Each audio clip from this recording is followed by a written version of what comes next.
கிறிஸ்துவுக்குள் பிரியமானவர்களே, ஆண்டவரும் இரட்சகருமாகிய இயேசு கிறிஸ்துவின் இனிதான நாமத்தினாலே உங்களை வாழ்த்துகிறேன். இந்த நாளிலும் கூட கர்த்தர் நம்மோடு கூட பேசுகிற தமது பலனுள்ள வார்த்தை உபாகமம் 26ஆம் அதிகாரம் 19ஆம் வசனம்.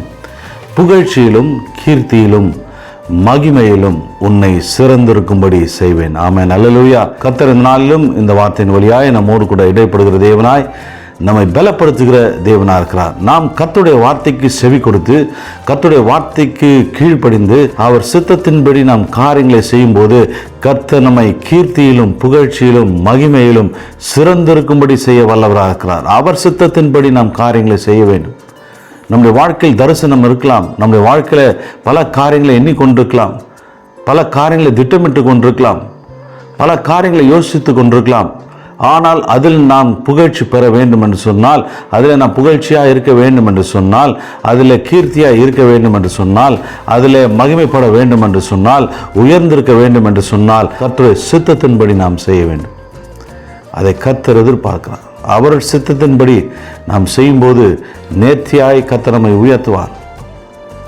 அவர் சொல்லுகிற வார்த்தைக்கு செவி கொடுத்து, அவர் சொல்லுகிற கட்டளைக்கு கீழ்ப்படிந்து அதன்படி நாம் காரியங்களை செய்யும்போது கர்த்தர் கொடுத்த வாக்கு தத்தத்தின்படி, கர்த்தர் கொடுக்கிற இந்த வார்த்தையின்படி அவர் நிறைவேற்ற வல்லவராக இருக்கிறார்.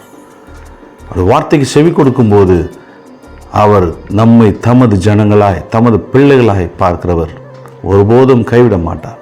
நம்மை புகழ்ச்சியிலும் கீர்த்தியிலும் மகிமையிலும் சிறந்திருக்கும்படி கர்த்தர் நம் தலைகளை உயர்த்துவார். கர்த்தருடைய சித்தத்தை அறிந்து கொள்வோம். அவர் வார்த்தைக்கு கீழ்ப்படிந்து நாம் காரியங்களை செய்வோம். நம் தரிசனங்கள், நோக்கங்கள் இதன் மத்தியில் அவர் சித்தத்தை அறிந்து கொண்டு அதன்படி செய்யும்போது நிச்சயமாய் கர்த்தர் நம்மை உயர்த்துவார். இந்த நாளில் உங்கள் வாழ்க்கையில் பல திட்டங்கள் இருக்கலாம், நோக்கங்கள் இருக்கலாம், தரிசனங்கள் இருக்கலாம். கர்த்தருடைய சித்தத்தை அறிந்து கொள்ளுங்கள். கர்த்தருடைய சமூகத்தில் காத்திருந்து அவர் சித்தத்தை அறிந்து கொண்டு அவரத்தில் உங்கள் காரியங்களை ஒப்பு கொடுக்கும்போது கர்த்தர் உங்கள் தலைகளை உயர்த்துவார். உங்களை கீர்த்தியும் புகழ்ச்சியுமாய் கர்த்தர் வைப்பார். தேசத்தில் கர்த்தர் மகிமைப்பட வைப்பார்.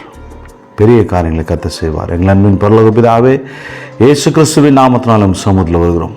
அப்பா, உங்கள் உமது சித்தத்தின்படி செய்ய எங்களுக்கு கிருபை தருவீராக, ஞானத்தை கொடுப்பீராக. உமது சித்தத்தை அறிந்து கொள்ள எங்கள் ஞானத்தை, பலனை கொடுப்பீராகப்பா. அதை அறிந்து அதை புரிந்து கொண்டு அதன்படி எங்கள் காரியங்களை செய்ய நீர் கிருபை தாரும். அதன்படி நாங்கள் செய்யும்போது நீர் எங்களை புகழ்ச்சியிலும் கீர்த்தியிலும் மகிமையிலும் சிறந்திருக்கும்படி செய்வேன் என்று கொடுத்த வாக்குத்தத்தத்தை நிச்சயமாய் நிறைவேற்றுவீர் என்று நான் விசுவாசிக்கிறேன். வாழ்க்கையை அர்ப்பணிக்கிறேன் அப்பா. தரிசனங்களை, நோக்கங்களை அர்ப்பணிக்கிறேன்.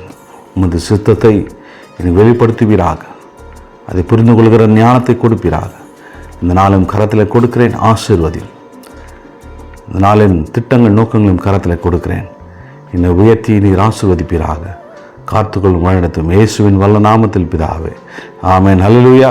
கர்த்தர் உங்களை ஆசீர்வதிப்பார். தரிசனத்திலும் நோக்கத்திலும் திட்டத்திலும் கர்த்தருடைய சித்தத்தை அறிந்து கொள்ளுங்கள். கர்த்தர் உங்களை உயர்த்த வல்லவராக இருக்கிறார். கர்த்தர் உங்களை ஆசீர்வதிப்பாராக. ஆமென்.